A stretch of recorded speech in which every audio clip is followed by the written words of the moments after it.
Today, we're going to dive into limited partnerships, focusing on their structure, the roles involved, and the key rules that govern them. We'll cover how these entities are formed, the important differences between general and limited partners, and the rules that affect liability, dissolution, and distributions. Understanding these concepts is crucial for anyone dealing with limited partnerships, whether you're forming one or working within one. Let's explore each of these topics in detail throughout this presentation. A limited partnership is a unique type of business entity that combines different roles and levels of responsibility. It always includes at least one general partner who is in charge of managing the business. This general partner also takes on personal liability, meaning they can be held personally responsible for the business's debts. On the other hand, there are one or more limited partners who contribute capital but have limited liability, usually restricted to the amount they invest. The key feature here is how control is separated from passive ownership. General partners run the business, while limited partners are more like investors without direct management involvement.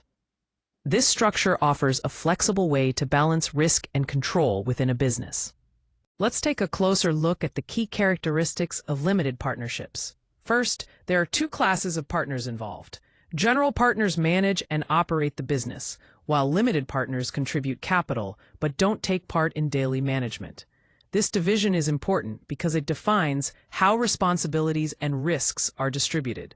Speaking of risks, liability is not shared equally between the partners. General partners usually have unlimited personal liability, meaning their personal assets can be at risk if the business faces debts or legal issues. On the other hand, limited partners typically risk only the amount they've invested, as long as they stay passive and don't participate in management decisions. Another critical feature is how a limited partnership is created. Unlike a general partnership, an LP requires a formal filing with the state. It's governed by a partnership agreement that clearly outlines each partner's contributions, how profits and losses will be shared, who has management authority, and the procedures for dissolving the partnership. This formal structure helps clarify roles and protect the interests of all involved. On this slide, we're looking at the differences between general partners and limited partners within a business entity. The key point here is that although they both belong to the same partnership, their roles and responsibilities are quite distinct. Starting with the general partner, this individual or group runs the business on a day-to-day basis. They have full control over operations and are actively involved in managing the partnership. However, because of this active role, they also carry unlimited personal liability. That means if the business runs into trouble, the general partner's personal assets could be at risk. On the other hand, the limited partner mainly contributes capital. They invest money into the business, but don't participate in managing the operations. Their liability is typically limited to the amount they've invested, so their personal risk is much lower compared to a general partner. They benefit from the partnership according to the agreed terms, but they don't have an active role in decision-making.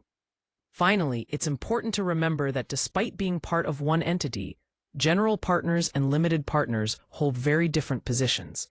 Understanding these roles is essential when choosing the structure and management style of a partnership. The general partner plays a crucial role as the active operator and legal face of the partnership.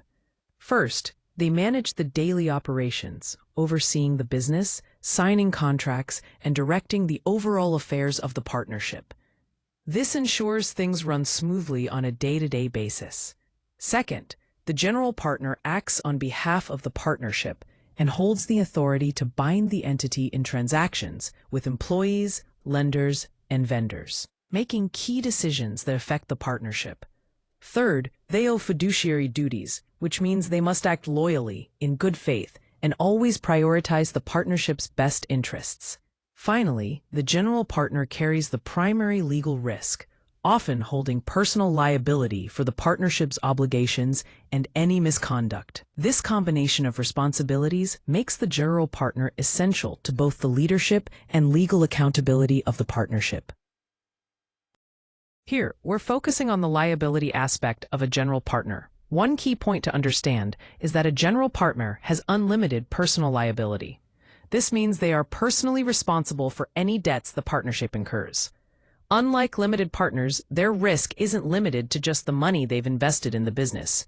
If the partnership can't pay its debts, creditors can go after the general partner's personal assets, like their savings or property, to satisfy those obligations. This is a significant risk factor that general partners need to carefully consider. Now, let's focus on the role of the limited partner in a partnership.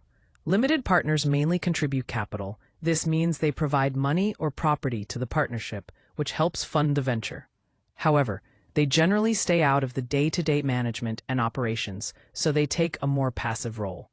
Despite this hands-off approach, limited partners expect to receive a share of the profits generated by the partnership as a return on their investment. In short, they are crucial in financing the venture but do not take part in running it.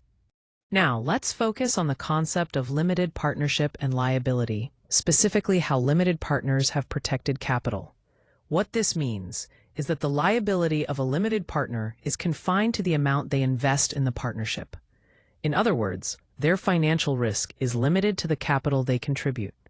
This is a key advantage because personal assets are typically safe from claims by creditors, provided the limited partner does not involve themselves in managing the business. So, as long as they stay in a passive role, their exposure is limited, protecting their personal finances. This structure is important in many business entities for balancing investment and liability. When we talk about capital contributions in a limited partnership, we're essentially referring to what each partner brings into the partnership, whether at the start or later on by agreement.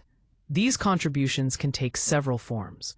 First, there's cash, which provides immediate funding for startup costs, reserves, and day-to-day operations. This is often the most straightforward form of support. Then, we have property contributions, which include assets like real estate, equipment, or other valuable items that can be transferred into the partnership. Lastly, there's promised future value, which is a contractual commitment to contribute something at a later date, assuming the partnership agreement allows for it. These contributions are crucial because they define each partner's ownership stake in the partnership. They also fund the ongoing operations and help determine how profits, losses, and distributions are allocated among partners. Understanding these elements is key to grasping how the partnership is formed, how ownership is structured, and how financial benefits and responsibilities are shared. In a limited partnership, control clearly rests with the general partner. This means that the general partner is responsible for running daily operations, making key decisions, signing contracts, and setting the overall strategy for the business. They act as the managing authority, handling the active management of the partnership. On the other hand, limited partners usually contribute capital but avoid involvement in day-to-day management. Their role is more passive, and they typically stay out of the business decisions to protect their limited liability status. If they exercise too much control, it can jeopardize their liability protection, which is why they often have limited or conditional approval rights, only if specified in the partnership agreement. The practical rule to remember here is that control follows the general partner. They are the ones who make the operational decisions. While limited partners generally do not have management control, this clear distinction helps maintain the legal and financial protections for limited partners. When it comes to profit and loss distributions in limited partnerships, the key point is that these are determined primarily by the partnership agreement. This agreement sets out how profits and losses will be shared among partners. If the agreement doesn't specify the distribution method, then default rules often apply, which typically means equal sharing. However, in most cases, limited partnerships allocate profits and losses based on negotiated ownership percentages or the contributions made by each partner. For example, imagine a limited partnership earning a $100,000 profit. The general partner might receive 20%, which is $20,000, while the limited partners share the remaining 80%, or $80,000. Losses generally follow the same rules, being allocated in the same proportion, unless the agreement explicitly states a different method. The takeaway here is clear. Always look first to the partnership agreement, as it governs how profits and losses are handled. Default rules only come into play when there's a gap or silence in the agreement. Understanding this allocation structure is essential for managing expectations and maintaining clarity between partners. When we talk about dissolution triggers in business entities, There are several key causes to consider. First, the death or incapacity of a general partner can lead to dissolution unless the partnership agreement specifically allows the business to continue. This means the agreement plays a critical role in managing how such events impact the partnership. Second, if a general partner decides to withdraw and no suitable replacement is found, the partnership might have to dissolve.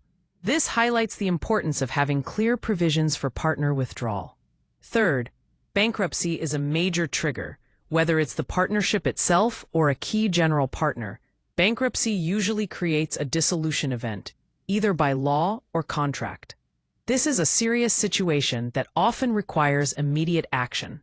Fourth, a material breach of the partnership agreement, such as a serious violation, can justify dissolution. This can happen through a partner vote or court order, reflecting how governance and legal oversight come into play. Finally, some partnerships dissolve automatically when a set term expires or the specific purpose of the partnership is completed. This shows that dissolution can be a natural conclusion to the partnership's life cycle. It's important to note that most dissolution events are first defined in the partnership agreement and then by state statute. Also, not every trigger results in immediate business closure. Some just start the winding up process, allowing for orderly settlement of affairs. Understanding these points helps clarify when and how a business might formally come to an end.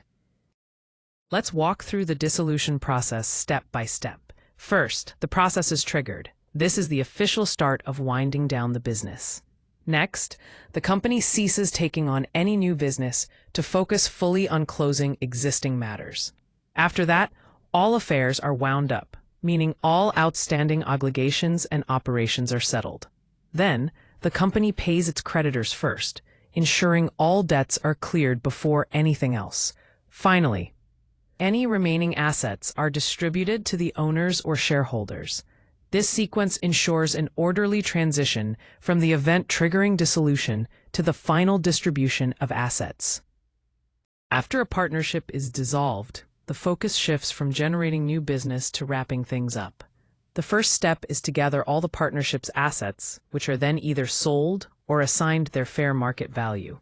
It's important to settle any outstanding debts to creditors or other external claims before anything else. Once these obligations are cleared, the partners' accounts are reconciled based on the terms they agreed upon. Finally, any leftover balance after paying off debts is distributed among the partners. Essentially, this process involves settling debts, converting assets into cash or equivalent value, and closing out the partners' capital accounts to fully close the books. When a limited partnership is dissolved, the distribution of remaining assets follows a specific priority order known as the distribution waterfall. The first step is to pay outside creditors, ensuring all external debts are settled before any internal claims are addressed.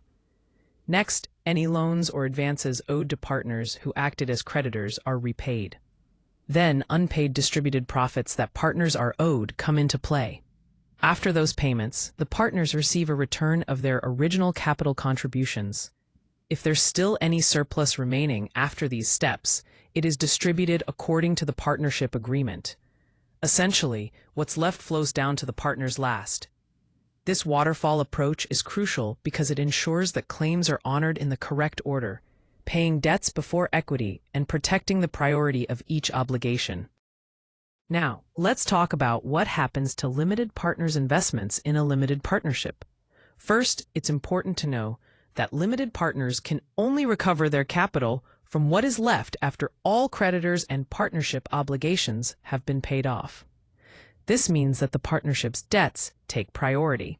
If the business runs into trouble or its assets aren't enough to cover these obligations, limited partners could lose part or even all of their investment. However, when there are assets remaining, the distributions are made according to the partnership agreement.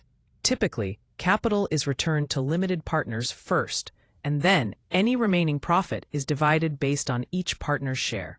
Understanding this flow is crucial for setting expectations about risk and return in a limited partnership. When creating a limited partnership, there are 4 core steps we need to focus on. First, drafting the partnership agreement is essential. This document outlines the roles, responsibilities, and rights of each partner, providing a clear foundation for how the partnership will operate. Next, we need to file the certificate with the state. This legal step officially registers the partnership and makes it recognized under the law. Third, partners must commit their capital contributions, which means providing the agreed-upon funds or assets that will support the business operations. Finally, after these preparations, the partnership can be executed and launched, allowing the limited partnership to begin its activities officially. Each of these steps is crucial to successfully establish the limited partnership. Now let's take a closer look at the partnership agreement, which is truly an essential document in any partnership. This agreement clearly outlines several key elements. First, it identifies who the partners are, establishing the parties involved. Then, it details capital contributions, specifying what each partner is investing in terms of resources or money. It also addresses how profits and losses will be distributed among the partners, ensuring transparency and fairness. Next, it defines management authority, clarifying who makes decisions and how. Importantly, it includes dissolution terms, which lay out how the partnership can be ended if necessary. Finally, it covers dispute resolution methods to handle any conflicts that may arise. In essence, this agreement sets the foundation by defining rights, risks, control mechanisms, and ultimately, the path out of the partnership if things don't work out. Understanding these points is crucial for a stable and well-governed partnership. Now, let's focus on the key legal safeguards that protect limited partners.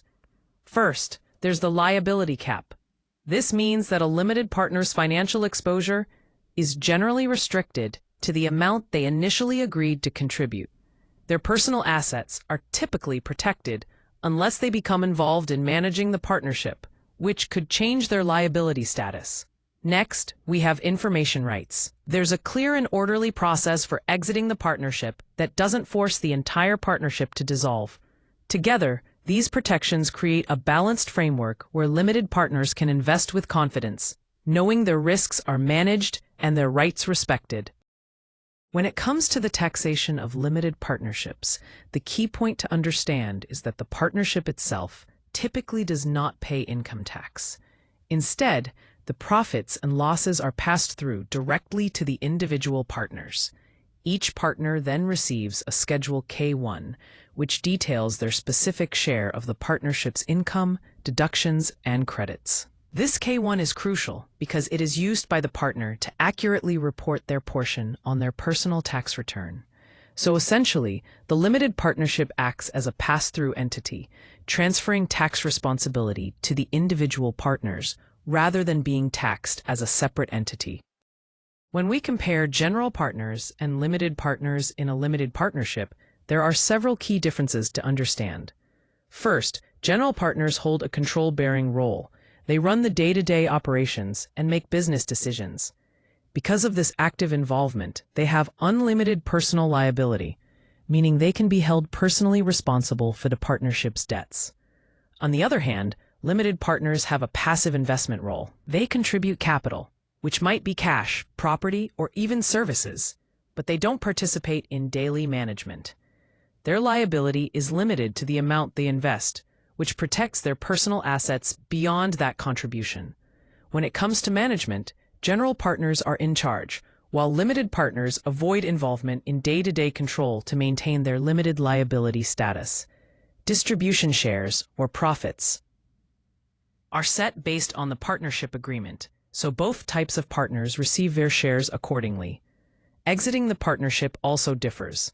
General partners' withdrawal can sometimes trigger dissolution of the partnership, making their exit more complex. Limited partners' transfers or exits are often restricted by agreement to protect the partnership's stability. Finally, general partners have fiduciary duties. They must act in the partnership's best interest and can legally bind the partnership in contracts and agreements. Limited partners act more as investors and should avoid management to avoid losing their limited liability protection. This comparison highlights the essential roles, responsibilities, and liabilities that distinguish general and limited partners in a limited partnership structure. When we talk about limited partnerships and their legal risks, it's crucial to understand how small mistakes can lead to major liabilities. There are 4 common pitfalls that often compromise the protections a limited partnership is meant to provide. First, inadequate documentation is a big issue.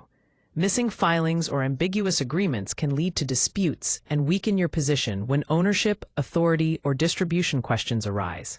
Clear, thorough paperwork is essential.